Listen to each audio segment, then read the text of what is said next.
ایک بابا جی تھے جو جوتے پالش کیا کرتے تھے. ایک نوجوان ان کے پاس بیٹھ گیا اور کہنے لگا کہ بابا جی ایک بات تو بتائیں. کہا بیٹا پوچھو کیا ہے. کہا یہ بتائیں کہ آپ کو رب کا قرب کیسے ملا. تو وہ درویش کہنے لگا کہ بیٹا مجھے تو یوں ہی جوتے پالش کرتے کرتے رب بھی مل گیا، اس کا رسول بھی مل گیا. تو کہا جی یہ بھی کوئی راستہ ہے اس کو پانے کا.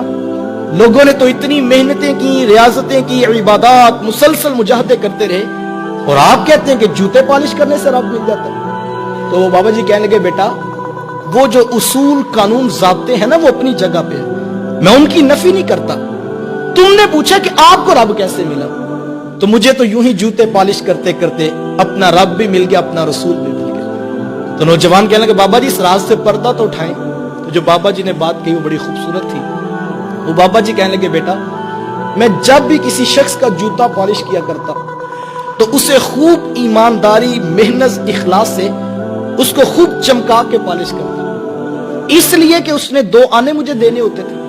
کہا نہیں وہ تو اس نے دینے ہوتے تھے، وہ تو پہلے طے ہوتے تھے، لیکن میں جوتا خوب صرف اس لیے چمکا دیا کرتا کہ یہ اس شخص کا جوتا ہے کہ جس رسول کا میں کلمہ پڑھتا ہوں ان کا یہ بھی کلمہ پڑھتا، جس رسول سے میں محبت کرتا ہوں ان کا یہ بھی پیار کرنے والا ہے، جس رسول کی شفاعت پہ میری نظر لگی ہوئی ہے ان کا چاہنے والا یہ بھی ہے. میرے رب کو یہ میری ادا اتنی پسند آئی، اس نے اپنا قرب بھی عطا کر دیا، اپنے محبوب کا قرب بھی عطا کر دیا.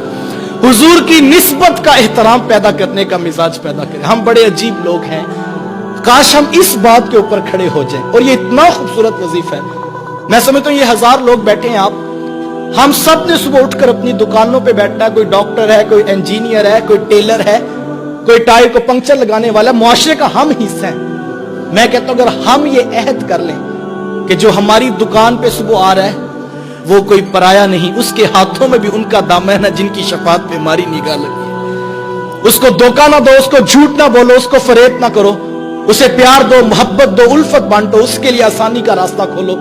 یہ اتنا خوبصورت وظیفہ ہے، یہ اتنا پیارا وظیفہ ہے کہ اس وظیفے کی اتنی برکت ہے، اتنی برکت ہے. اس کو ایک مرتبہ کر کے تو دیکھیں. میں کسی دکان پہ جاتا ہوں، ابھی موبائل دیکھ رہا تھا کہ اس شخص نے میرے موبائل پر حضرت کی فوٹو دیکھ لی. تو کہنے لگا جناب آپ ان کو جانتے ہیں؟ تو میں نے بھی فخر سے کہا جناب یہ میرے شیخ ہیں، میرے استاد ہیں. تو کہنے لگا جناب تشریف رکھیں نا، چائے پیجئے، باقی باتیں بعد میں ہوں گی. مجھے عزت دینے لگا، ریٹ نیچے آنے لگا. وہ جو بحث کر رہا تھا ایک دم اس کا لہجہ بدل گیا. کہنے لگا جناب ہم بھی ان کو سنتے ہیں، تو بڑا خوبصورت بیان کرتے ہیں. یار یہ عزت کس بات کو دی جا رہی ہے کہ جن کا خطاب میں سنتا ہوں ان کا خطاب یہ بھی سنتا ہے. کوئی آ جائے جناب آپ کس سلسلے سے بیعت ہے؟ میں جناب نقشبندی ہوں. بڑی اچھی بات ہے جناب، ہم بھی وہاں پر بیعت ہے، ہم گورڈا شریف بیعت ہے، ہم سیال شریف بیعت ہے. یہ ساری نسبتیں بہت اچھی، یہ بڑی خوبصورت، بڑی بابرکت ہیں.